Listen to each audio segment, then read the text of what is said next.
Anthony, lovely to meet you today. We're here obviously at the Cannes Film Festival where you're promoting Khumba. Yes. Can you tell us more about what it's all about, the story, and being an animation? Okay. Well, yes, so Khumba is my first film. Our company Triggerfish worked on Zambezia before this, but this is the first time as a director.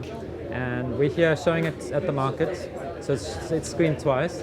And it's really a story about a half-striped zebra who goes on a search for his missing stripes through the Great Karoo. And he meets some quirky characters along the way. And yeah, it's really about... It's a journey of self-acceptance, really, and just realizing, that being different is actually not a bad thing, and it's a good thing.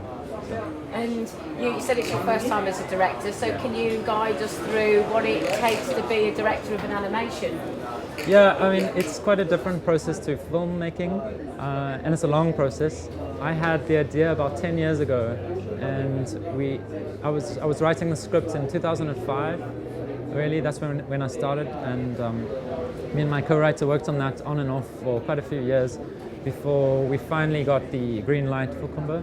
And yeah, it was just as an animation director, I sort of have to be involved in every single process and approve every part of the process. So from storyboarding to modeling the sets and the characters. So I have to approve every little bush and every little rock.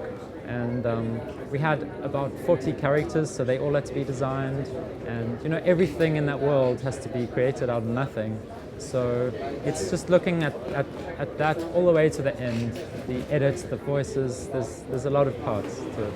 And is your background in animation? Well, I actually started in science.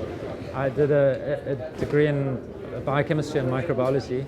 But then I shifted into stop motion, and that was really my love. I love stop motion, but it's there's not much of an industry in South Africa in that, so it made more sense to do it in CG.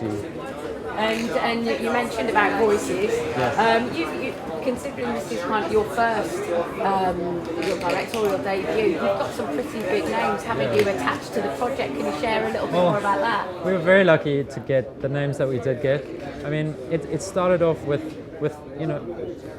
Catherine Tate was someone that I had this idea that she would be great for the sheep, and we ended up getting her. And then Loretta Devine, who was the Mama V, the wildebeest, she was in my mind when we wrote the script, so we got her. And then at the end we got Liam Neeson, who came on as the villain, and he was fantastic. And then we got Lawrence Fishburne and Steve Buscemi, and there's so many now. Richard E. Grant. Richard E. Grant he's Bradley, and he's this crazy ostrich he seems to be quite a hit actually with the audience, so that's good. And our two leads are Jake Austen and Anna Sophia Robb, who really make a great couple, zebra couple.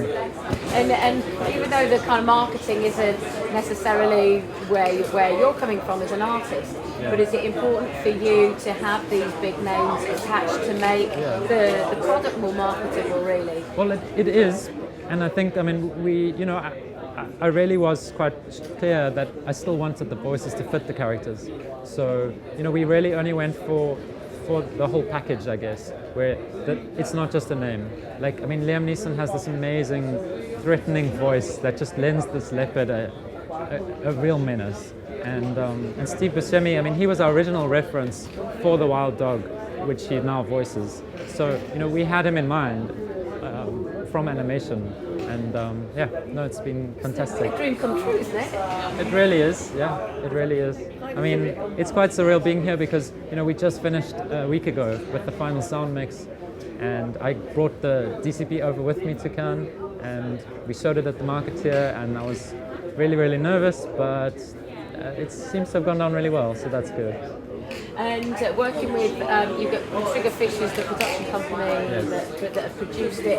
What is it about Triggerfish that you're trying to do with regards to innovation within animation in South Africa? Well, the animation industry in South Africa is growing, and we almost wanting to be the Pixar of Africa, because we're looking to create a film every year, basically, and then build on that IP that we've created, the intellectual property. And you know, with Khumba we've done a lot more than we did at Zambezia. So we've developed apps and games, and you know, that's also why we're here, so that we can work with the distributors to give them the tools which they can then use to promote the film better around the world. There's with regards to the look and feel of the animation, there's this kind of tactile softness to it that I can't quite kind of explain it really. Can you give us a little bit more of an idea how you would? Well, I think it probably comes from my history as stop motion animator, where I just love the tactile quality of stop motion, and I really wanted to bring that into the film. And then the other side of it is the Karoo itself is where the film is set. It's a very tactile place in a way, and so you know, we really put a lot of attention into the plants, and I think that's what sets it apart from the other films. Really, the fur, our fur team did an incredible job with the furred characters. I mean, we've got zebras with short fur and to this, you know, crazy sheep with long matted fur, and they just really did an incredible job with that. So I'm really proud of my team. And with regards to future projects, what have you got in the pipeline? Well, we're developing a number of projects at the moment, and one of them is a sequel to Zambezia.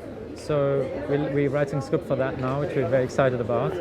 And then I have an idea for a Khumba sequel already, but I can't start on it yet because we still have to get our third original project out, which we're pitching next month at Annecy. And that is, it's about a sea monster. And it's sort of like How to Train Your Dragon underwater, I would say. That's the easy pitch. But it's a beautiful, I think, heartwarming story, which we're very excited about.